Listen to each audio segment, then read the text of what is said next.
What's up, guys? What's going on? We got myself, Ray, over here, and today we're going to talk about how the truck drives, right? Like, how's this whole Procharger thing treating me? Well, the answer is great. It's amazing. Ryan Cunningham from Cunningham Motorsports did an absolutely amazing job at tuning this truck. I'm like super thankful for that. I really want to commend the drivability of the truck. It's better than how it was with just a 6-liter stock, right? Like, the drivability is insane. Like, it feels like the truck, like there's nothing on the truck, like nothing's done to it. You know what I mean? Like, it doesn't buck, it doesn't stutter, nothing. Like, it's 100% good.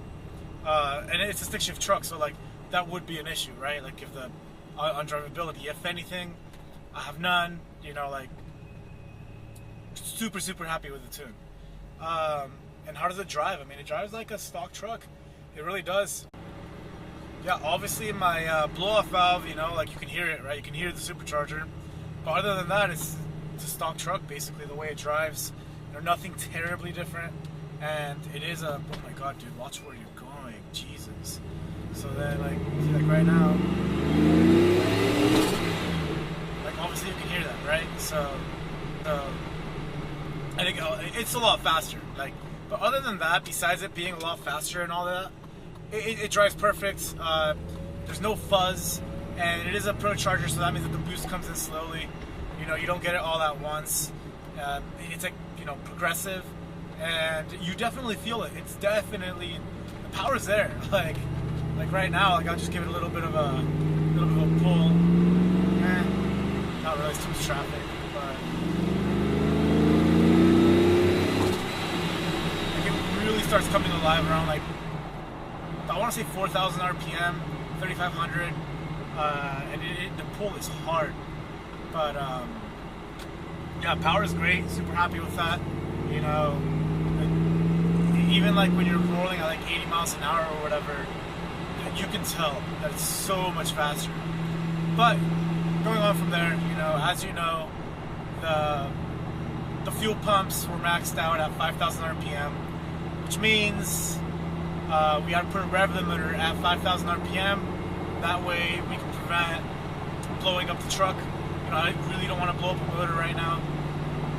And how do I fix this, right? Like, how do I fix that? As you know, the truck made 419 wheel, and I think it was like 452 torque or something. And at 5,000 RPM, I think it was like 4 PSI. It's really good. What is not good is that between 5,000 RPM and 6,200 or whatever we're going to rev it at, there's like another 6 to 8 pounds of boost. Now think about that. A stock 6.0 with like headers will like make probably like 350 wheel, I'm going to guess. So like we're already making like 70 more wheel horsepower on 4 pounds of boost, and on 91 octane too. And mind you, this tune is very mild. You know, the truck's running pretty rich, and I'm sure the timing is not aggressive at all, right? Like, this is just a tune where I can drive the truck and I can maybe have a little bit of fun with it, but it's not going to be an optimal setup, you know what I mean? So think about that. 4 PSI, running rich, not an aggressive tune at all, at 5,000 RPM, and it gains 70 wheel horsepower. So like, think about how much power I'm going to gain with another 6 to 8 pounds, right? Like, I'm going to guess like mid-5s. Ryan wants me to go E85, so we might even hit 6s if we're lucky. But what do we need to do from now? Well, the answer is, obviously we're going to need fuel pumps, right? Like, we have 1,000cc injectors, we're fine on that, but our fuel pump is calling it quits. So we're going to do 2 Walbro 450s, and Ryan wants me to convert to a return style fuel system. So, I mean, I don't know if you guys are too familiar with what a return style system is, but the 99 to like 2002 Silverados had a return style system from the factory, and then from then on it was returnless. So then the difference here is returnless is where the fuel goes from the fuel pump to the truck, and that's it, right? Like, the truck uses the fuel, you're good. You gotta tune like the fuel pressure and all that to where, like, you know, it sends enough fuel for the truck to run. Returnless, on the other hand, you know, it sends fuel to the truck, but the fuel that isn't used returns to the fuel tank via a return line. So that's pretty cool.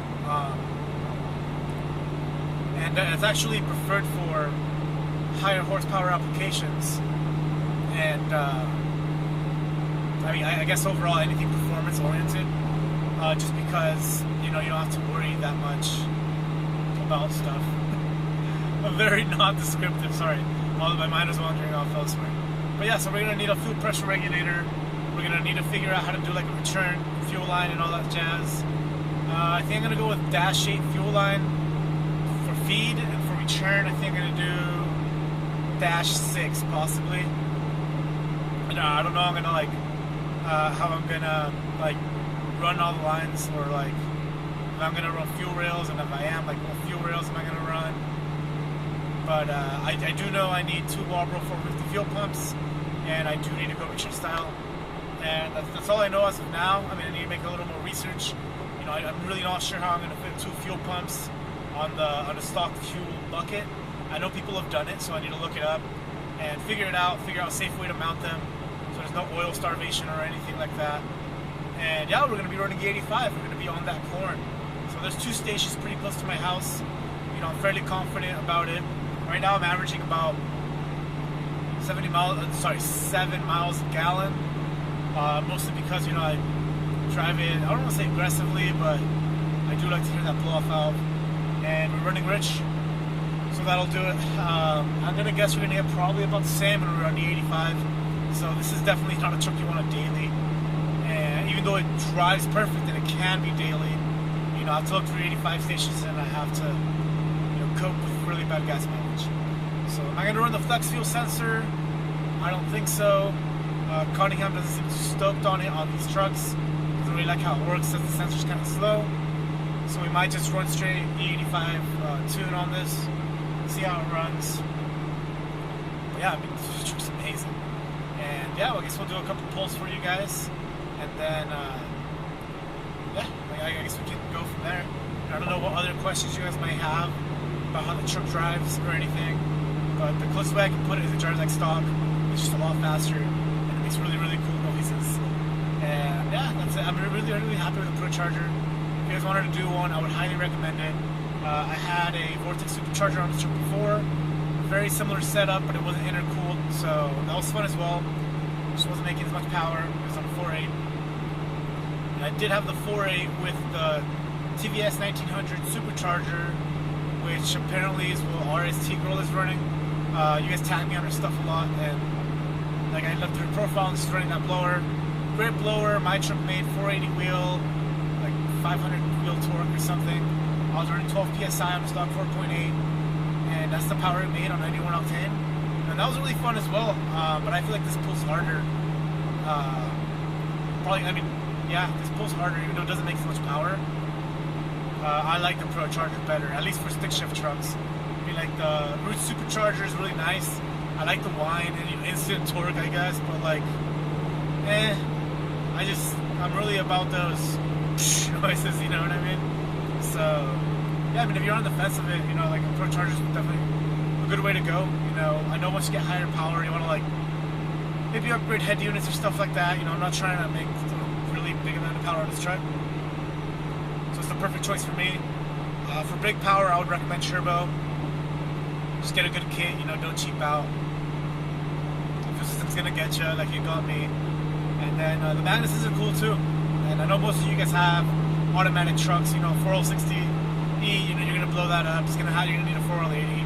Once you get that done, you're good to go, right? So, anyways, guys, my I guess, not too short video of how I like the Procharger. You know, I have no complaints. I can't thank Ryan enough for making such a good tune for this truck. And we are going to, in the upcoming videos, we're going to be doing some research as to what we need to do on the truck. I'll do that on my own. I'll just show you guys what I found, and then I'll order the parts, and we'll go from there, guys. So thanks for watching. You know, Thanks so much for following this build. I really do appreciate you guys. And yeah, I'll see you guys next time. Thank you.